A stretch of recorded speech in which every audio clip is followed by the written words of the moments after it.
Very good morning everyone. সকাল কটা বাজে? 5টা 25। তবে 10 মিনিট আগে উঠেছি আমি। তো যাই হোক, আমার চ্যানেলের আরও একটি নতুন ব্লগে আপনাদের সবাইকে স্বাগত। আজকে একটু কাজ আছে, তাই সকাল সকাল ঘুম থেকে উঠেছি।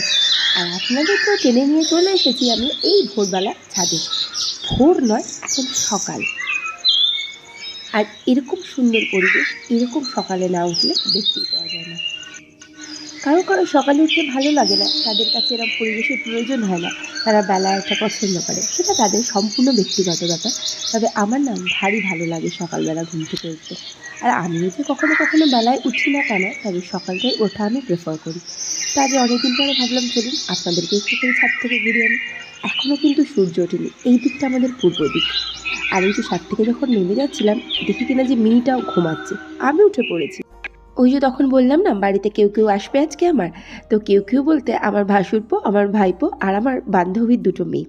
তো ওরা আসবে। বেশ অনেক দিন হয়ে গেল, বাবুয়ের বোর্ড এক্সাম শেষ হয়েছে, ওর ভালো লাগছে না। মাম্মা কি করব মানে মাথা খারাপ করে দিচ্ছে। তাও তো মাঝে একদিন কলকাতা থেকে ঘুরে এলাম বোনের বাড়ি থেকে, সে কটা দিন ভালো লাগছিল, আবারও ভালো লাগছে না। আমি বললাম তাহলে দাঁড়া, দাদাদেরকে ভাইদেরকে দিদিদেরকে একদিন ডাকি, সবাই মিলে মজা করা হবে। তো সেই জন্যই আর কি একটু সকাল সকাল ঘুম থেকে উঠেছিলাম। আর বাড়িতে যেহেতু মানুষজন আসবে, সে মানুষগুলো যতই ছোট মানুষ হোক না কেন, তো তাদের জন্য তো আয়োজন করাটা জরুরি, তাই না? তো সেই জন্যই আর একটু বেশি সকালেই উঠেছি আজকে আমি। তো উঠেই সকালে যা যা কাজ থাকে সেগুলো আমাকে কমপ্লিট করতে হবে এক এক করে। রাতের বেলা তো আপনারা জানেনই আমি সব পরিষ্কার পরিচ্ছন্ন করে বাসন টাসন মেজেই শুই। তো সকালবেলা উঠে আরও একবার একটুখানি হাতটা বুলিয়ে নেওয়া, ওই মানসিক একটা তৃপ্তি, একটা শান্তি, এর বেশি কিছুই নয়। আর অনেকে বলতে পারে তুমি একটু সূচিবাতিক, কি আর করা যাবে। তো সেই বুঝেই সকালবেলা উঠে কাউন্টার টপগুলো একদম সুন্দর করে পরিষ্কার করে নিলাম। তারপর মনে হলো দেওয়ালে যেন কিছু একটা লেগে আছে, তো সেটাও আমি ভালো করে মুছে টুছে পরিষ্কার করে ফেললাম। তো তারপর স্নান টান করে সোজা চলে এসেছি নিচে, ঠাকুর ঘরে পুজো দিয়ে দিয়েছি। যে জামা কাপড়গুলো কেচেছিলাম সেগুলোও আমি একদম মেলে, আজকে কোনো রিস্ক নিইনি, একদম ব্যালকনিতে মেলে তারপর নিচে নেমেছি।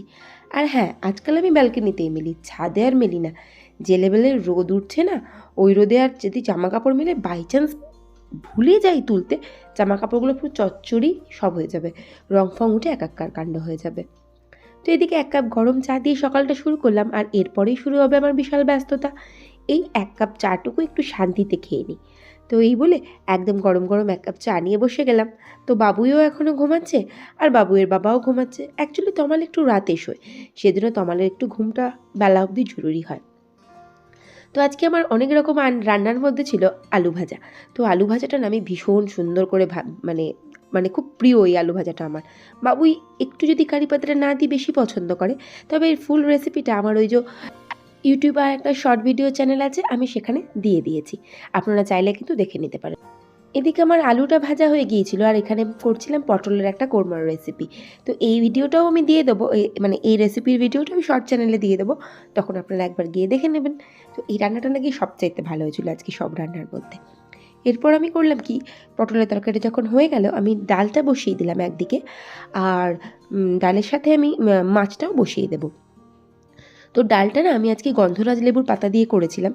তো আমি সেটা হয়তো এখানে এই ভিডিওতে আমি শেয়ার করিনি রেসিপিটা, ওটাও আমি ওই শর্ট চ্যানেলের ভিডিওটাতে এই মানে চ্যানেলটাতে আমি শেয়ার করে দেবো। তো এদিকে আমি ডালটা বসিয়ে দিলাম, আর এদিকে আমি মাছটা করব। মাছটা আজকে আমি ভেবেছি করব ওই সর্ষে আর পোস্ত বাটা দিয়ে। এদিকে আমি ডালটা বসিয়ে দিয়ে হলুদ খুঁজে পাচ্ছিলাম না। মানে আমার এক বন্ধু ছিল, সে আমাকে বলতো কানা মুরগি নাকি, সেই হচ্ছে আমার দশা। তো এদিকে আমি প্রেশার কুকারে ডালটা বসিয়ে দিলাম, আর এদিকে আমি মাছগুলো ভেজে নেবো। তো বাবুই বলেছিল আজকে মাছ খাবে না, আর আমিও খাবো না মাছ, যেহেতু চিকেন হবে সেজন্য মাছ মাংস দুটো একসাথে খেলে না শরীরটা ভালো লাগবে না। আর তমাল যেহেতু বেচারা একটু কমই খায়, যেহেতু ডায়াবেটিসটা একটু বেড়েছে বা একটু খাবারটা কন্ট্রোল করার চেষ্টা করছে, সেজন্য ও বলেছে মাছ খাবে না। তাই শুধুমাত্র যারা আসছে তাদের জন্য আজকে আমি মাছ করেছিলাম। তো মাছটা আমি প্রথমে ভেজে তুলে নিলাম, তারপরে তেলের মধ্যে একটুখানি কালো জিরে, একটুখানি হলুদ, আর একটুখানি দিয়েছিলাম আমি কাশ্মীরি লঙ্কা গুঁড়ো। তো কাশ্মীরি লঙ্কা গুঁড়োটা না চামচ যেহেতু ছিল না, আমি কড়াই একদম সাইড করে দিলাম। আর গ্যাসটাও না আমি বন্ধ করে দিয়েছিলাম, কারণ আমি তখন খুঁজে পাচ্ছিলাম না হলুদ, আর এখন খুঁজে পাচ্ছিলাম না কাশ্মীরি লঙ্কা গুঁড়োটা। মানে খুঁজে অন্তত 3 মিনিট সময় গেছে। সেই ভিডিওটা যদি আমি শেয়ার করতাম না, আপনারা আমাকে দেখে ভাবতেন এই বউটা পুরো পাগল। যাই হোক, ওখানে কষিয়ে নিলাম মশলাটা, দিয়ে তারপর জল ঢেলে মাছগুলো তুলে দিলাম। বেশ ভালো করে ফুটে যাওয়ার পর আমি সর্ষে আর পোস্ত বাটাটা দিয়ে দিলাম। সর্ষে পোস্ত বাটাটা আমি কিন্তু না ছাঁকনি দিয়ে ছেঁকে নিয়েছিলাম, তারপরে দিলাম। আমার জন্য মনে হয় গ্রেভিটা দেখতে ভারী সুন্দর হয়। তারপর কটা কাঁচা লঙ্কা আর একটুখানি সর্ষের তেল ছড়িয়ে দিলাম। অ্যাকচুয়ালি আমি খাবারগুলোতে না একদমই ঝাল দিইনি, মানে আমার ছোটো ভাসুরপোটা একদম ঝাল খেতে পারে না বেচারা। তো মোটামুটি একটা হালকা ঝাল হয়েছিল খাবারগুলোতে, তো করে দিয়ে দিলাম আমি, মানে কমপ্লিট করলাম মাছের রান্নাটা। তো আপাতত আমার 3টে রান্না কমপ্লিট হয়ে গেল। আর এই যে তখন বললাম না আমি ওই কী বলে গন্ধরাজ পাতা দিয়ে, মানে গন্ধরাজ লেবু দিয়ে ডাল বানিয়েছিলাম, সত্যি বলছি ডালটা না টু মাচ ভালো খেতে হয়েছিল। এই গরমে একদম একটা আদর্শ খাবার। তো এখন বাজছিল 11টা বাজতে 10। আমার মোটামুটি সব রান্না না সব রান্না না, 3-4টে রান্নাই কমপ্লিট হয়ে গেছে। তারপর ছেলেপিলেগুলোকে আমি বলেছিলাম দুপুরে আসতে, না তারা আমাকে অত্যাচার করবে সকাল থেকে এসে। তো একজন তো একদম সকালবেলায় চলে এসেছিলো পড়ার ব্যাচ থেকে, মানে টিচার ছেড়ে দিয়েছে আর সোজা আমার বাড়ির পাশেই পড়ে, এখানে এসে চলে এসছে। আর ওর মা এসে চিন্তা করছে যে কোথায় গেল ছেলেকে আনতে গিয়ে দেখতে পায়নি। তো তারপর তার মা তাকে টেনে নিয়ে চলে গেছে। আবার 10-15 মিনিট আধ ঘন্টা পরে দুজনে মিলে চলে এসছে। তো ওরা এসে বলেছে কিছু খাবো, তো আমার সেরকম প্রিপারেশন ছিল না, তো সেই জন্য আমি চটপট করে একটু ইনস্ট্যান্ট ম্যাগি করে দিলাম ওদেরকে। তো ওরা 3 ভাই বসে বসে খেতে শুরু করে দিল। তো এখন বাজে 11:30। তো এদিকে আমি পোলাওটা বসিয়ে দিলাম। তো পোলাওয়ের রেসিপি আমরা সবাই মোটামুটি জানি, তো আমি শর্ট রেডি করেছি কিনা এটার জন্য মনে নেই, যদি করে থাকি তো শেয়ার করব।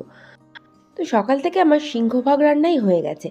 তো এই যে দেখতেই পেলেন পোলাওটা কমপ্লিট, আর আমি পোলাওটাকে তুলে নিচ্ছি একটা পাত্রের মধ্যে।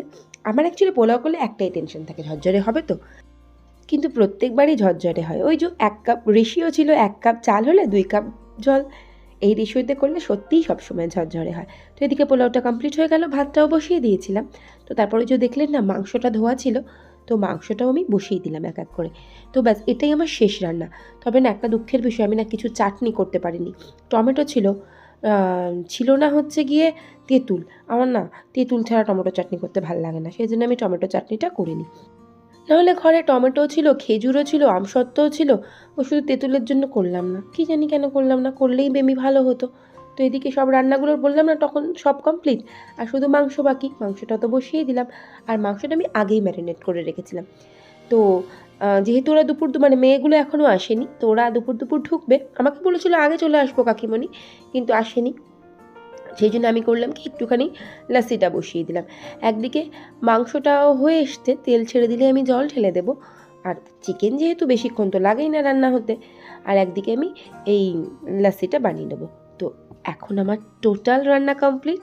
আমি এবার রান্নাঘরটা পরিষ্কার করে ঝকঝকে করে ফেলবো, ততক্ষণে মেয়েগুলো এসেই যাবে। আর এসেই বলবে কাকিমণি আমার খিদে পেয়ে গেছে, কারণ এখন অনেকটা বেলা হয়ে গেছে।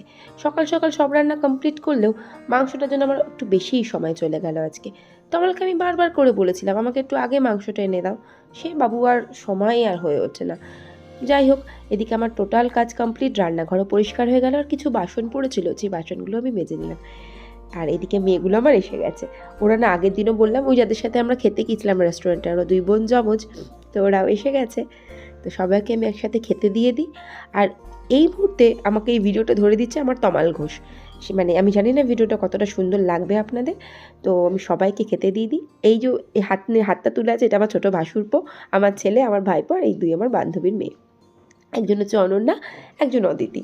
তো মুখটা আমি ভালো করে দেখাতে পারলাম না, নাহলে ওই ফ্রক পরাটা হচ্ছে আমার অনন্যা, আর এটা হচ্ছে অদিতি। তো যাই হোক, ব্লগটা এখানে শেষ করলাম। ভালো লাগলে পাশে থাকবেন। Thank you.